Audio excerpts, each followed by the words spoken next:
Welcome, Dr. James Beckett, Sports Card Insights. Second part of my interview with Greg Landsdowne, the author of now a couple of books on soccer cards, stickers, and the history, especially with respect to Panini.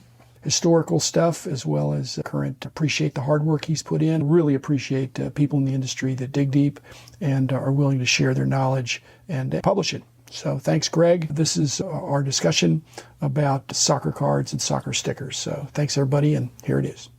Okay. Tell us about your first book. In 2014, I collected the Panini Brazil World Cup album.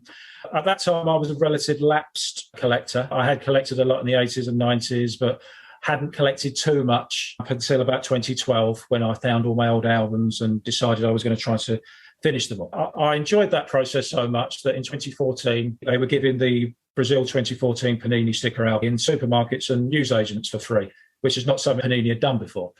So I thought, I'll do that. I haven't collected an album in real time for a long time. I enjoy the experience. And I enjoyed it so much that I completed it twice. You could swap with people on Twitter and Facebook, and some of my friends were doing it. It just reminded me about the good old days of Panini sticker collecting.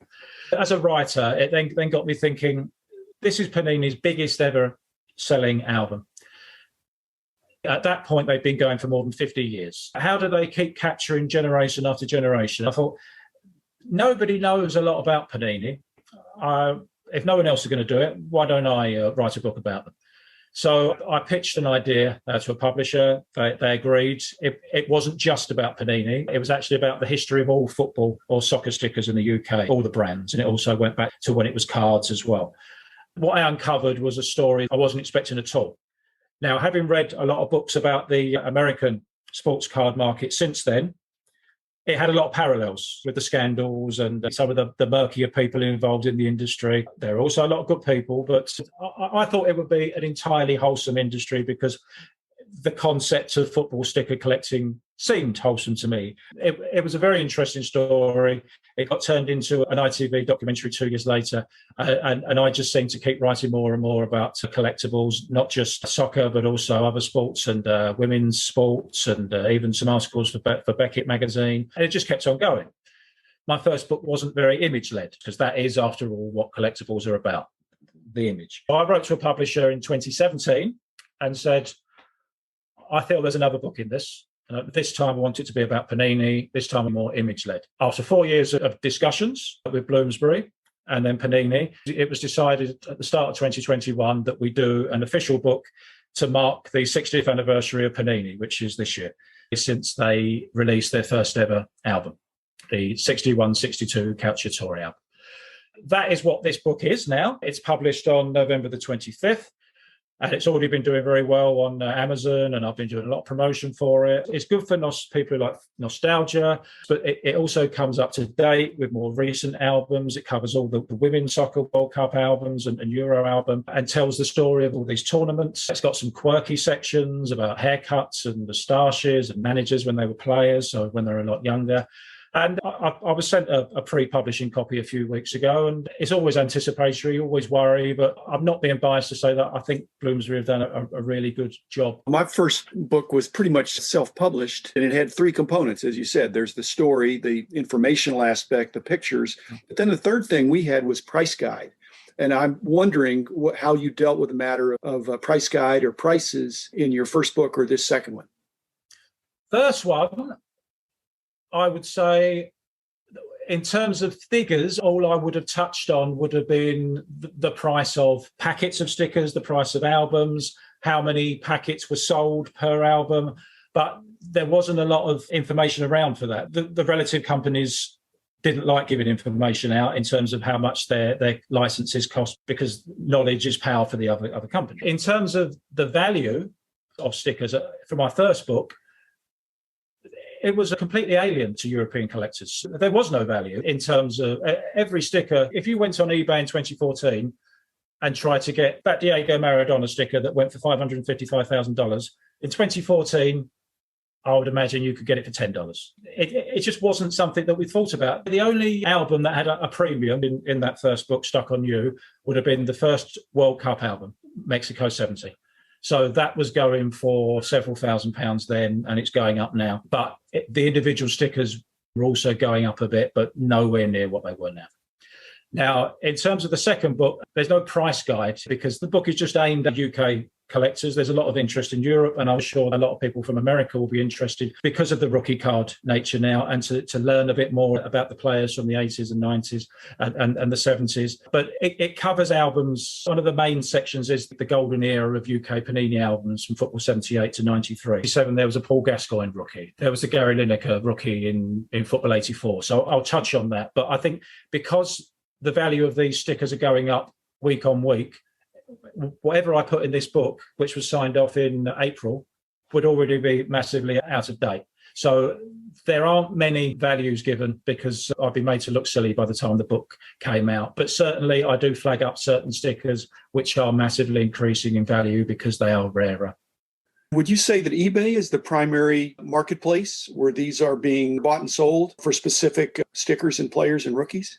Is that Yes. where people should go? Is that the number one place worldwide?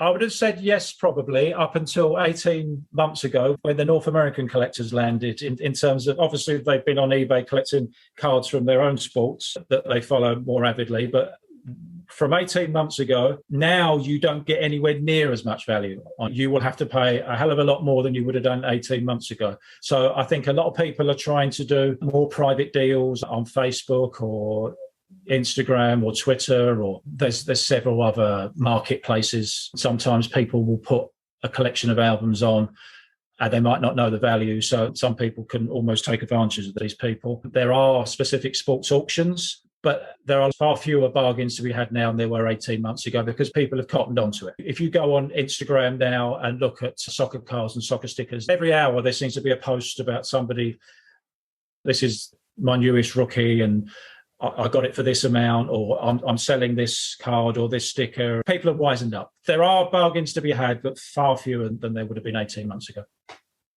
I'm just wondering if there was a more comprehensive price guide out there, would that expand the market? My sense is, like with baseball back 50 years ago, that it probably would. That for every person that wants to sell, there's a few who are not ready to sell because they don't want to be taken advantage of.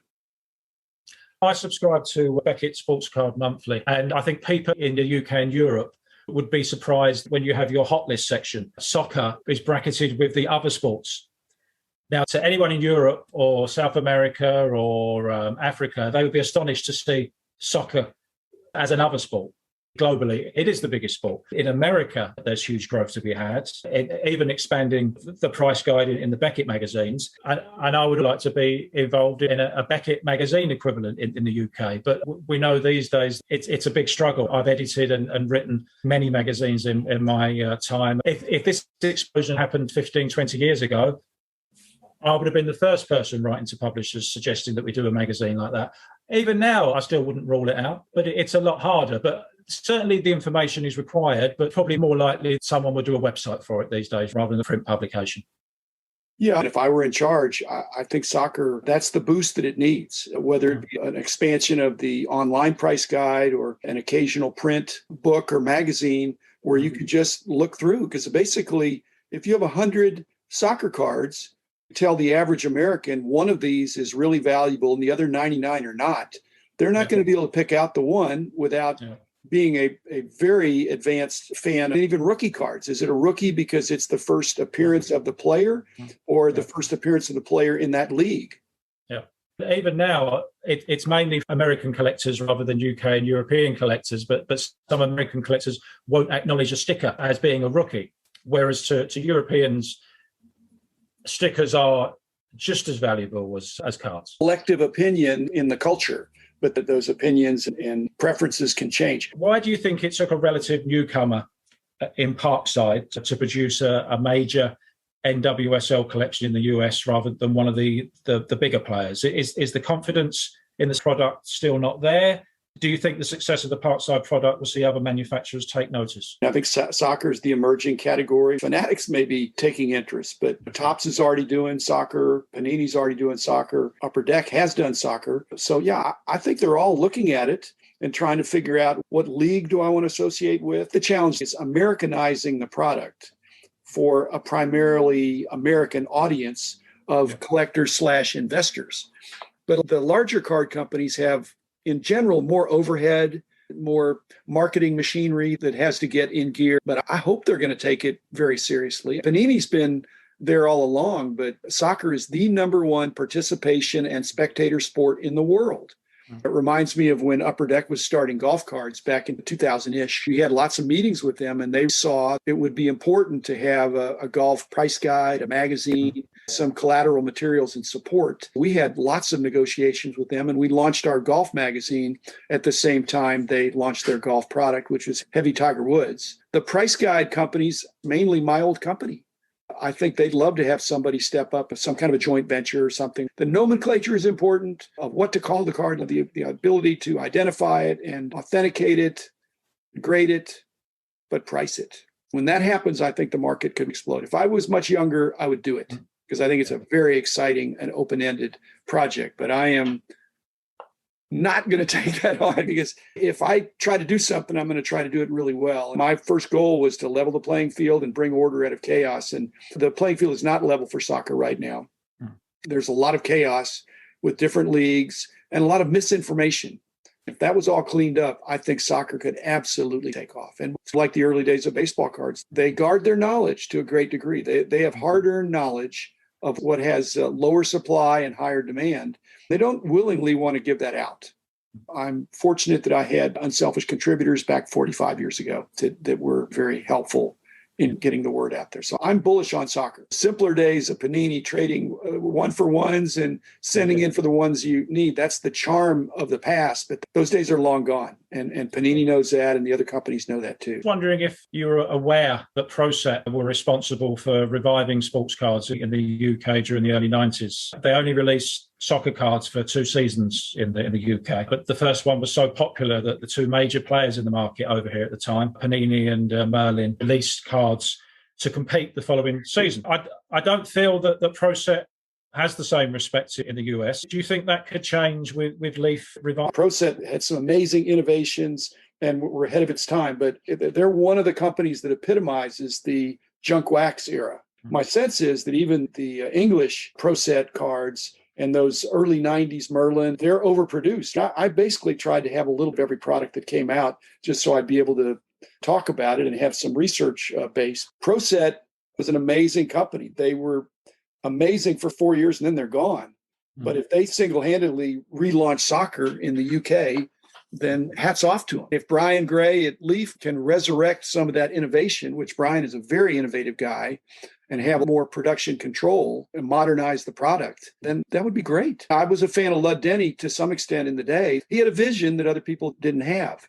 His execution, he got it out there and maximized the distribution, but he got caught in the junk wax era. He printed to perceived demand instead of to actual demand. Yeah. That's what kills the golden goose. You've got to have some restraint, otherwise you commoditize it.